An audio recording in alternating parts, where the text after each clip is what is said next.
Σήμερα πετάξαμε για τα Γιάννενα. Ήταν μια εκδήλωση αφιερωμένη για τα Γιάννενα, να ενισχύσουμε την υποψηφιότητα του Δήμου Ιαννητών για το 2021 ως πολιτιστικής πρωτεύουσας της Ευρώπης. Ευχαριστούμε το Δήμο Ιαννητών και όλους τους αθλητές που ήρθαν από όλη την Ελλάδα και δώσανε πανελλήνιο χρώμα σε αυτή τη συνάντηση, σε αυτή τη γιορτή του αεραθλητισμού. Το κάλεσμα ανταποκρίθηκαν όλοι οι πιλότοι από όλα τα μέρη της Ελλάδος.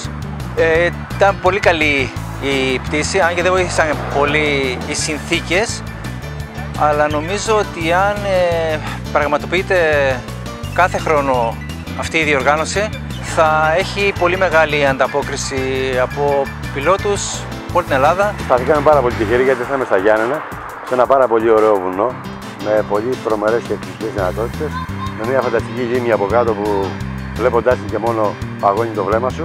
Η πόλη θα έχει την υποψηφιότητα για πολιτιστική πρωτεύουσα της Ευρώπης. Ελπίζω να τα καταφέρει και να βρισκόμαστε για τα επόμενα χρόνια κάθε χρόνο και να καθιερωθεί. Ευχαριστούμε πάρα πολύ τη διοργάνωση και όλους εσάς που κάνατε ό,τι κάνατε για μας. Και εύχομαι εγώ προσωπικά κάθε άνθρωπος να δοκιμάσει έστω και μια φορά στη ζωή του να πετάξει.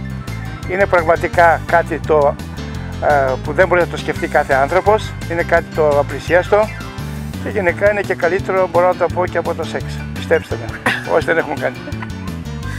Ευχαριστούμε πολύ το Δήμο Ιωαννίνων που ήρθαμε εδώ σήμερα για να απολαύσουμε αυτή την υπέροχη πτήση πάνω από τη λίμνη των Ιωαννίνων, από το νησάκι της Κυραφροσύνης, με θέα την πόλη των Ιωαννίνων. Όλοι αυτοί οι πιλότοι, όλα αυτά τα πολύχρωμα αλεξίπτωτα στον αέρα δώσαν πολύ χρώμα στα Γιάννενα και χρώμα και στο δικό μας χαμόγελο.